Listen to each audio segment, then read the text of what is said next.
आज सुनेत्रा पवार प्रमुख पाहुणे म्हणून पद्मश्रीचा पुरस्कार वितरणासाठी येत आहे आणि विखे आणि पवार यांचं संघर्ष, राजकीय संघर्ष खूप मोठा असून आज प्रथमच ते येत आहेत. काय सांगाल याबद्दल? नाही, अतिशय अभिमानाची गोष्ट आहे आमच्यासाठी. माननीय सुनेत्राताई ह्या आमच्या महायुती सरकारच्या नेत्या आहेत, महाराष्ट्र राज्याचे उपमुख्यमंत्री आहेत आणि स्वर्गीय अजितदादांनी जे कामं आजपर्यंत आपल्या जीवनामध्ये केले, त्यामध्ये राहाता तालुका असेल, प्रवरा परिसर असेल, मोठ्या प्रमाणात निधी किंवा विकासात्मक कामं त्यांच्या माध्यमातून झालेली आहेत.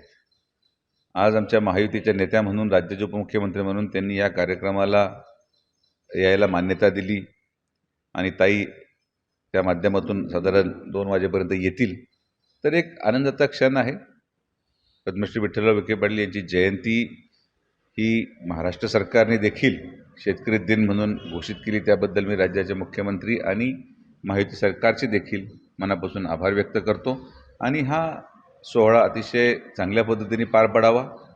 या महाराष्ट्राचे वेगवेगळे साहित्य क्षेत्रातले सन्माननीय मान्यवर ज्यांनी साहित्य क्षेत्रामध्ये चांगलं काम केलं, यांना देखील पुरस्कार देण्याचा जो एक परंपरा माननीय बाळासाहेब विखे पाटील यांच्या संकल्पनेतून सुरू झाली, ती आज माननीय नामदार राधाकृष्ण विखे पाटील साहेब यांच्या नेतृत्वामध्ये त्याच पद्धतीने पुढे जात आहे आणि आम्ही सगळेजण अतिशय मोठ्या तयारीने या कार्यक्रमासाठी सज्ज आहोत.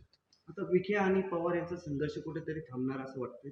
नाही, संघर्ष हा प्रत्येक वेळेस कुठे ना कुठेतरी असतोच आणि तो राजकीय पक्षांच्या भूमिकेवर असतो, वैचारिक संघर्ष असतो. पण आता राजकारणामध्ये प्रदीर्घ काळ आता उलटून गेलेला आहे. स्वर्गीय अजितदादांबरोबर माननीय विखे पाटील साहेबांनी मंत्रिमंडळामध्ये काम केलं. अजितदादांनी देखील अनेक कामं अहिल्यानगर जिल्ह्याच्या विकासाच्या दृष्टिकोनातून, राहात्या तालुक्याच्या विकासाच्या दृष्टिकोनातून मार्गी लावले.